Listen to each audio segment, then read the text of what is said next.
उधर दिल्ली में शाइस्ता परवीन की तलाश करती रही पुलिस। इधर प्रयागराज में बुर्के में दिखी शाइस्ता, पुलिस ने चारों तरफ से घेरा, हो गया खेल। बुर्का पहनी महिलाओं के बीच से भाग रही थी शाइस्ता, धर ली गई गुड्डू मुस्लिम का भी लगा दिया गया नंबर, पुलिस को मिल गई लोकेशन। अती की पत्नी शाइस्ता परवीन की मदद करने वाली मुंडी पासी का चेहरा बेनकाब, पुलिस के हाथ लगी तस्वीर, मुंडी मीडिया के सामने बोली बड़ी बात। इसीलिए कहते हैं कि बकरे की मां कब तक खैर मनाएगी। शाइस्ता परवीन को ये लग रहा था कि वो पुलिस के हाथ कभी नहीं चढ़ेगी, लेकिन उसका भ्रम भी टूट गया। पुलिस उसे अलग अलग राज्यों में तलाश कर रही थी, लेकिन किसने सोचा था कि शाइस्ता परवीन प्रयागराज में छुपी होगी। लेकिन सवाल ये उठ रहा था कि शाइस्ता आखिर कैसे छिपने में अब तक कामयाब हो पाई। तो इसका जवाब ये मिला कि उसकी मदद कई लोग कर रहे थे, जिसकी वजह से वो पुलिस के हाथ नहीं लगी। उन्हीं लोगों में एक नाम आता है मुंडी पासी का। पुलिस को पूरी जानकारी मिली थी कि मुंडी पासी लगातार अतीक अहमद की पत्नी शाइस्ता परवीन की मदद कर रही थी, जिसके बाद पुलिस के भी हाथ पांव फूल गए थे और वो इस तलाश में थी कि आखिर मुंडी पासी कौन है और अब तक कहां छिपी हुई है। लेकिन अब मुंडी पासी का भी चेहरा बेनकाब हो गया है। आप इस तस्वीर को जरा गौर से देखिए। एक गाड़ी में मुंडी पासी बैठी दिखाई दे रही है। कदकाठी से ऐसा लगता है मानो कोई हट्टा कट्टा मर्द बैठा हो। यही वजह है कि इसने अपनी कदकाठी का अपराध की दुनिया में इस्तेमाल किया और छोटी लेडी डॉन बन गई। बताया जाता है कि मुंडी पासी प्रयागराज के धूमनगंज थाने की महिला हिस्ट्री शीटर है। इसका नाम उमेश पाल को रास्ते से हटाने के मामले में भी सामने आया।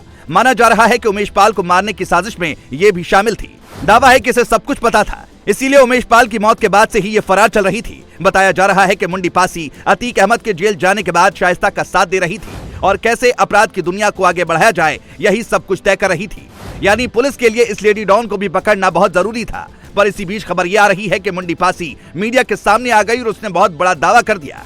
उसने कहा कि उसने किसी भी तरह से शाइस्ता परवीन की मदद नहीं की है। मुंडी ने कहा कि शाइस्ता से मेरा कोई लेना देना नहीं है, उसने मुझे चुनाव के बहाने अपने पास बुलाया था। मुंडी पासी ने यह दावा भी किया कि अतीक ने उसके भाई को मारा था। यानी सीधे तौर पर अब शाइस्ता परवीन एकदम से अकेली पड़ गई है। इसलिए अब ये कयास लगाए जा रहे हैं कि किसी भी वक्त शाइस्ता परवीन को पुलिस गिरफ्तार कर सकती है। पुलिस सूत्रों का दावा है कि शाइस्ता प्रयागराज में ही छिपी हुई है और इसीलिए प्रयागराज की गलियों गलियों को घेर लिया गया ताकि किसी भी कीमत पर शाइस्ता बचकर ना भाग पाए। लेकिन इसी बीच कुछ मीडिया रिपोर्ट में यह भी दावा किया जा रहा है कि शाइस्ता परवीन तक पुलिस पहुंच चुकी थी, लेकिन बुर्के में कई महिलाओं के साथ वो पुलिस को एक बार फिर चकमा देने में कामयाब हो गई, क्योंकि उसे ये बात अच्छे से पता थी कि पुलिस हर एक महिला के बुर्के को हटाकर उसकी पहचान नहीं करेगी। हालांकि अब देखने वाली बात होगी कि कितनी जल्दी पुलिस उसे पकड़ पाती है। लेकिन अब जब बात मुंडी पासी की हो रही है तो उसके बारे में भी जान लीजिए कि वो कितनी खतरनाक है। मुंडी पासी पर धूमनगंज थाने में हत्या, रंगदारी समेत कई गंभीर धाराओं में कई मुकदमे दर्ज हैं। साल 2009 में मुंडी पासी ने शुतुरखाना मोहल्ले में एक आदमी का मकान दबाव डालकर बेचवा दिया था। इसके बाद मकान की पूरी कीमत लूट कर भाग गई थी। क्राइम ब्रांच और एसटीएफ की टीमें मुंडी पासी को पकड़ने के लिए उसके ठिकानों पर दबिश दे रही थी। मुंडी पासी खूंखार अपराधी मूलचंद पासी की भी करीबी रही है। छोटा राजन गिरोह के खास शूटर बच्चा पासी गिरोह के साथ भी उसका नाम जुड़ा रहा है।